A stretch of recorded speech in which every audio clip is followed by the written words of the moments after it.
Oke, cek 1 2 3, kembali lagi mengudara bersama podcast CDW. Di sini sepertinya saya akan sendiri, tapi salah teman-teman. Saya akan ditemani dengan teman perjuangan saya ketika dulu berorganisasi di himpunan. Namanya adalah Mbak Rizka Dwi Desiana. Benar begitu? Iya, benar-benar banget. Oke, suaranya sudah terdengar ya teman-teman semuanya. Tema hari ini adalah menjadi mahasiswa geologi dan apa yang harus kamu lakukan mumpung masih awal. Nah, ini kan sekarang saya bersama Mbak Desi nih. Sebelumnya gimana dong kabarnya Mbak Desi sendiri? Kabarnya masih alhamdulillah baik, mencari pekerjaan. Oke. Alhamdulillah sedang mencari pekerjaan ya ternyata. Jadi Mbak Desi ini sudah lulus. Tepatnya bulan apa, Des? Juli.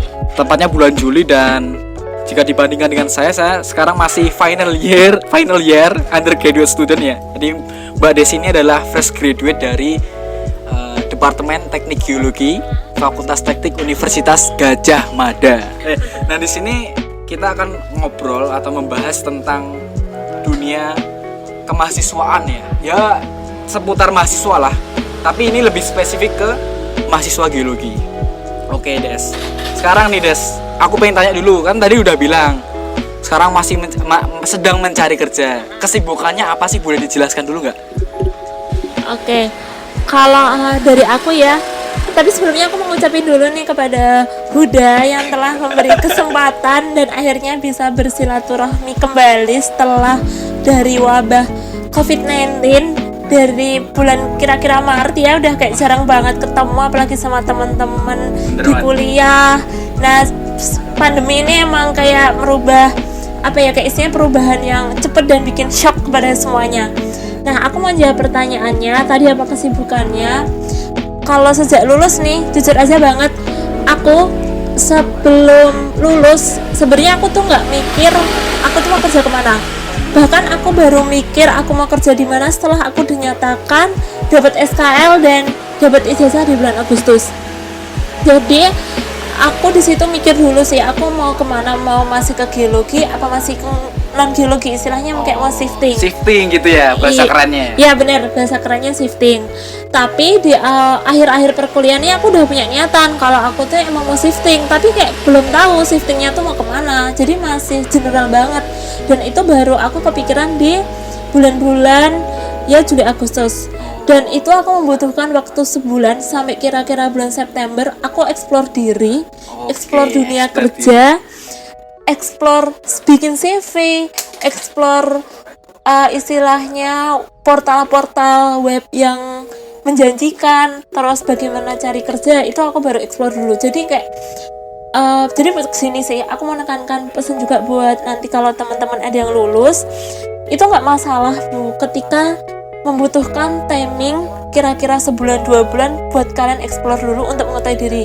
Soalnya kayak apa ya, kita nih sebagai mahasiswa akhir, aku juga ngerasain, mungkin teman-teman juga ngerasain, ini sebenarnya kita lulus nih kayak belum siap sih kalau kita mau kerja gitu loh.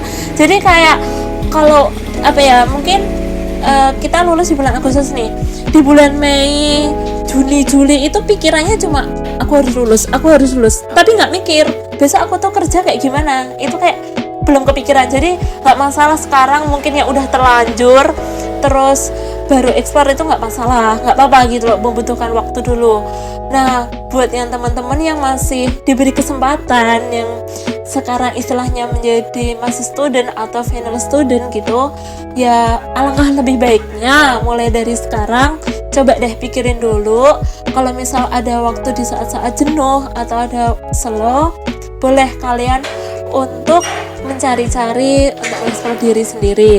Oke. Nah gitu. Dan itu aku alhamdulillah di Oktober itu aku sempat probation di boleh disebut ya, di education education teknologi dari punyanya Mas Bilva dan Mas Iman. Ruang guru ya? Iya, ruang guru. Itu sebulan doang sih sampai November. Itu kayak ya di situ aku banyak belajar, dan setelah November akhirnya aku menjadi job seeker sampai sekarang gitu sih. Tapi di situ aku sempat di ruang guru itu ya kayak sempat belajar dan disitulah aku semakin yakin kalau emang aku mau shifting gitu. Oke, tadi berarti kalau aku boleh simpulkan, Desi kesibukannya adalah kerja, sempat kerja, punya pengalaman di ruang guru, terus sempat istilahnya mencari jawaban atas tanda tanya dirinya, aku harus shifting dari dunia geologi apa tetap di geologi gitu. Dan akhirnya Ya, ketemu dan akhirnya ketemu istilahnya ya ini emang aku harus shifting gitu. Iya. Oke. Kalau itu dari aku ya, mungkin kalau misal teman-teman yang lain masih ingin yang ke geologi nggak masalah, itu istilahnya kayak yaudah kita di sini ngomongin kayak pandangannya masing-masing aja. Cuman kalau dari aku emang aku mau shifting dan aku emang pengen di dunia startup kayak gitu. Oke. Wah, keren banget sih Des. Dari satu pertanyaan kesibukannya hari ini apa bisa dijabarkan, ternyata memang ya setiap orang punya pengalaman yang berbeda-beda ya Des ya. Nah, kan karena kita punya tema menjadi mahasiswa geologi dan apa sih yang harus kita lakukan mumpung masih di awal, aku pengen tanya dulu nih Des. Kan sebelum Mbak Desi mengalami kesibukannya sekarang tadi, pasti di belakangnya kan pernah menjadi mahasiswa geologi nih. Iya. Berapa lama? Berarti 4 tahun kurang 4 tahun kurang sebulan. Nah, oke. Aku punya pertanyaan, apa sih yang dirasakan atau mungkin bedanya, mungkin nggak bisa ya kalau bedanya antara mahasiswa non geologi dan geologi karena kita merasakannya mahasiswa geologi. Apa sih yang dirasakan Mbak Desi ketika menjadi mahasiswa geologi selama berapa? Kurang lebih 4 tahun lah ya. Iya benar. Kalau yang aku rasain ya, ini sih sebenarnya mungkin yang aku rasain setelah aku di posisi sekarang ya. Kalau kayak ngomongin ketika aku mahasiswa ya mungkin halnya sama dengan teman-teman di mahasiswa geologi, kita sama-sama ngerasain gimana suka dukanya kuliah lah. Cuman kalau yang sekarang aku rasain itu kayak aku kurangnya aku dapat informasi tentang menghadapi dunia kerja, terus bagaimana personal branding, terus kayak belajar bagaimana sih geologi itu kalau misal mau shifting gimana untuk memulainya kayak gitu-gitu. Jadi itu kayak aku membutuhkan waktu sebulan yang di awal saya lulus itu ya aku untuk mengeksplor itu semua. Jadi aku nanya ke senior, aku chatting senior, hubungin senior lewat berbagai sosial media. Dan mungkin kalau teman-teman di sini kayak ada masih kayak malu gitu ya kalau mau hubungin senior, kayak aduh nggak kenal gitu, itu sebenarnya apa ya, kayak jangan menjadi sebuah ketakutan sih, lawan aja itu. Justru itu menjadi nilai plus buat kita untuk semakin mengetahui dunia ini seperti apa menjadi mahasiswa lulusan geologi. Kalau misalnya aku mau shifting, oke, sebut aja ya, kayak misal aku tantangan banget, aku pengen terjun ke HR. Itu kan suatu hal yang kayak impossible banget ya buat anak geologi. Tapi ternyata mahasiswa alumni geologi ada loh yang bisa nembus ke HR dan ada ya. Iya, dan ternyata ada gitu loh alumni geologi yang kesana. Aku yang baru nemu nih baru 2 orang.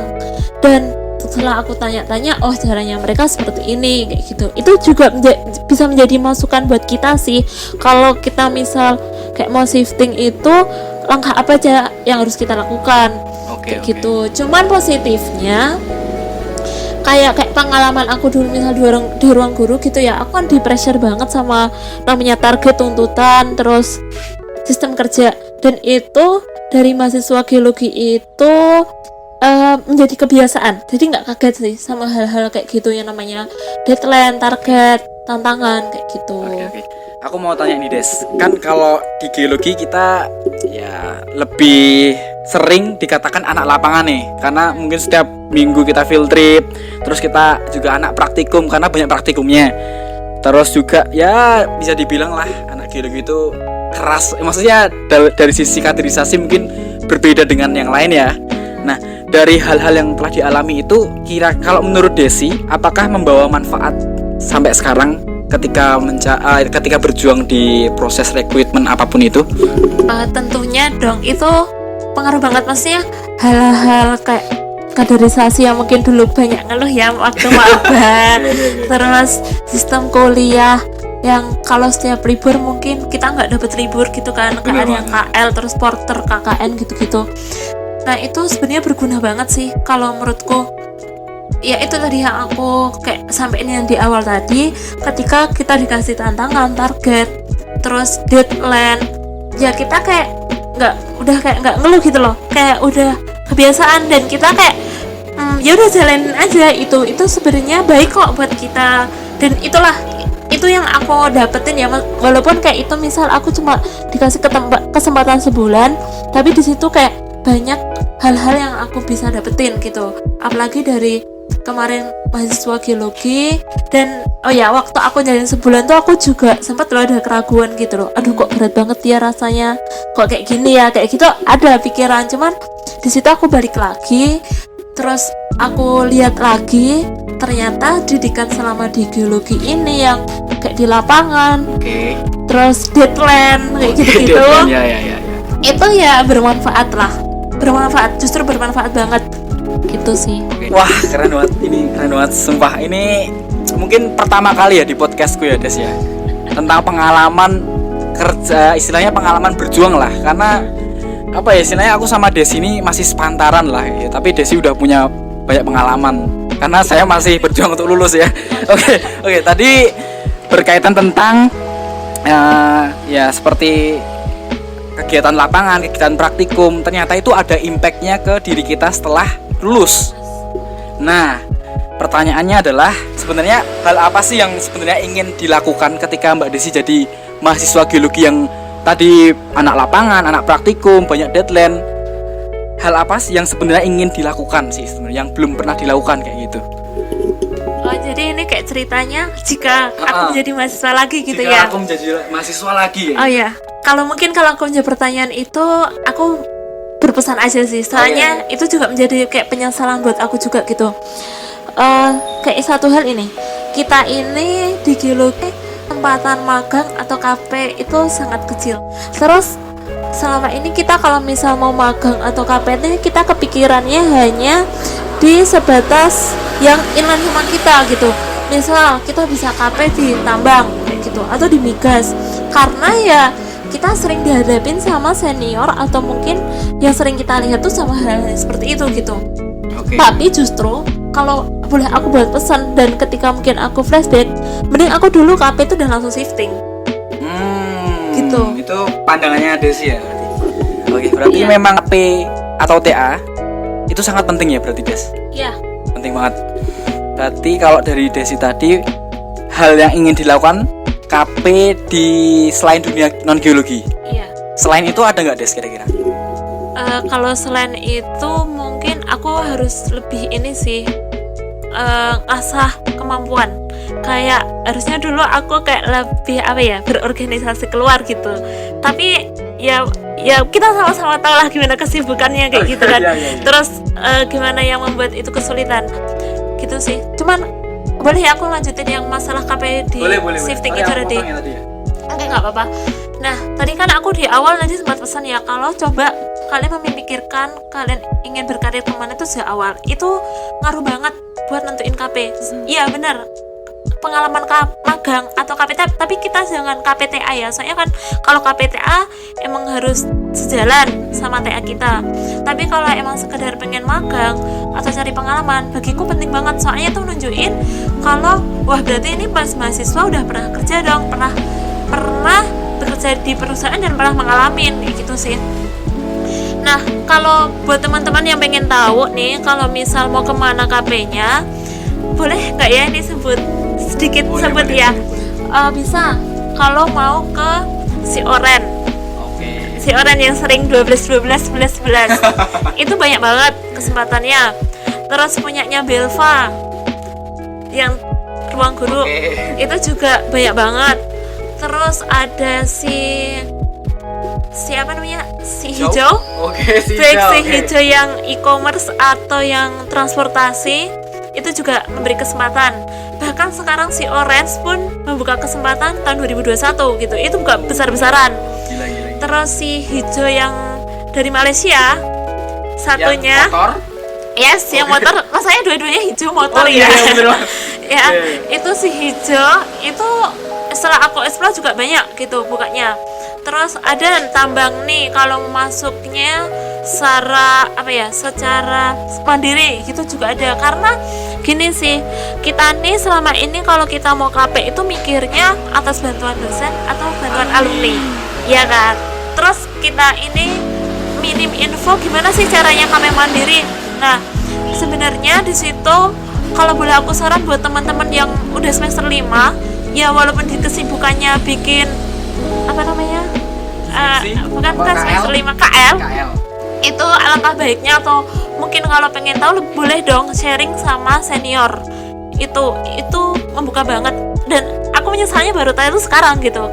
Dan kayak kalau misal aku sekarang mau ambil kesempatan magang tuh aku kayak mikir 2 kali sih, soalnya kayak magang tuh 3 bulan, kayak ya aku masih mikir-mikir juga hal itu gitu. Nah di situ bisa banget kalau misal mau teman-teman di sini kalau mau shifting, nah mulai dari semester 5-6 tuh cari tahu gitu. Cuman kan kalau magang di situ butuh waktu 3 bulan ya, tentunya itu akan motong jam kuliah atau waktu kuliah. Nah itu yang perlu dipikirkan baik-baik sih. Kayak kalau misal mau magang 3 bulan berarti mungkin dengan resiko skripsinya mundur atau lulusnya nggak di bulan Agustus gitu. Tapi walaupun misal lulus nggak di bulan Agustus, tapi nilai plusnya dapat. Pernah magang di non, dan ketika misal mau melanjutkan ke perusahaan itu udah menjadi dapat isinya gold ticket gitu sih gitu. Soalnya banyak banget kayak anaknya si Orange gitu ya, kalau aku lihat gitu di LinkedIn, mereka KP, mereka tuh KP-nya setelah lulus dapatnya. Jadi mereka mungkin nyari-nyarinya di saat-saat skripsi, terus waktu apply KP-nya dia saat udah lulus dan KP 3 bulan, dia nggak sempat merasa nganggur, langsung KP yang langsung di-guide di perusahaan itu gitu. Aku dapat poinnya Des berarti. Yeah. Berarti bagi adik-adik kita yang sekarang mungkin masih sibuk KL ya, ini kita coba kasih apa istilahnya ya? Mas saran dan masukan. Bisa diterima dan bisa tidak. Tapi ini sangat relevan karena memang sudah dibuktikan berdasarkan pengalamannya Mbak Desi. Iya. Kayak gitu ya. Kalau misalkan teman-teman punya kesempatan untuk mencoba pengalaman kerja di dunia non geologi, dicoba. Apapun itu ya Des ya berarti ya. Iya. Karena ya kita ke depan nggak akan tahu gitu ya Des ya. Maksudku istilahnya ladang rezeki itu untuk anak geologi masih ada atau tidak kayak gitu. Oke. Soalnya ini apa ya? Ini bener-bener aku tuh mendengarkan loh Des. Soalnya kalau biasanya podcast karena aku fun gitu loh. Berarti aku bener-bener belajar nih Des kan. Kalau untuk aku nih, kalau dari Desi ada pesan nggak? Nah sebenarnya nih kalau kayak Huda kayak gini, ini kayak sebenarnya kesempatan emas sih buat Huda buat ketemu teman-teman yang udah lulus. Mereka buat cari tahu, soalnya kenapa di situ kan jadi kayak sharing nih. Ya sekarang kita sama-sama ngadepin di kondisi yang kayak gini. Banyak orang yang bilang banyak kemarin yang di PHK, terus lapangan yang ya susah. Aku jujur aja nyari kerja itu susah gitu loh. Itu kesempatan buat kayak teman-temanku yang kayak belum lulus buat sharing. Kalau sharing sama teman-teman mungkin lebih enak ya daripada kayak mungkin sama senior yang kadang nggak, aduh ganggu jam kerjanya nggak enak kayak gitu kan. Nah ini kesempatan kayak buat Huda. Terus kalau aku tahu Huda dan kayak banyak ngobrol sama Huda nih, sebenarnya Huda nih levelnya udah bagus sih. Maksudnya ya nggak bagus ya gimana ya, kayak dia tuh udah menata gitu loh. Dia tinggal bagaimana untuk mencari itu, dan kan sekarang kayak dikasih kayak ngobrol sharing sama aku ya kayak gitu kan. Terus ternyata menurut pandanganku seperti ini, dan itu kayak bisa dipadukan sih sama antara Huda dengan punya aku kayak gitu. Dan sebenarnya ini aku istilahnya kayaknya udah penuh banget sih Des. Ini udah kita ngobrol 20 menit loh Des ini Des. Gak kerasa kan? Biasanya aku total tuh paling ya 7-8 itu udah cukup, tapi ini kerasa Des karena bener-bener aku di sini dengerin kayak oh iya kayak gitu, kayak masuk banget Des. Dan semoga ini bisa jadi pelajaran, bisa jadi masukan juga dari Desi, dan bisa bermanfaat buat teman-teman semuanya. Dan terakhir nih Des, biar kan sekarang orang-orang tuh melihat 2020 tuh istilahnya kayak tahun yang membuat aku semakin terpuruk atau terpana karena aku jadi terlambat apa kayak gitu. Nah menurut Desi, hal baik apa sih yang terjadi di tahun 2020 menurut Desi? Ini boleh dijawab atau enggak? Hal baik ya, waduh ini kayaknya gimana ya hal baik ya. Kalau hal baik mungkin aku ambil hikmahnya di perjuangan skripsi sih. Oke. Jadi skripsiku juga setengahnya berjalan di tahun 2020, terus di situ tiba-tiba langsung corona, ada belum selesai, tapi di situ kayak tertrigger aku harus selesai tepat waktu kayak gitu kan. Nah itu sih kayak aku di situ belajar ya bagaimana bernegosiasi dengan dosen, terus bagaimana tetap bekerja keras walaupun di perubahan kondisi yang secara tiba-tiba mendadak.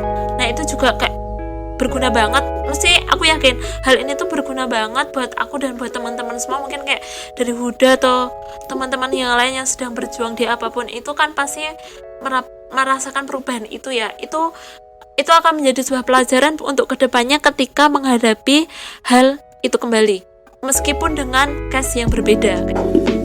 Keren banget sih. Sumpah Des, aku dari tadi tuh kayak wah, ini kalau aku bilang Kageogama 2016 ini aku lagi apa namanya kalau itu acara apa kalau di kampus namanya?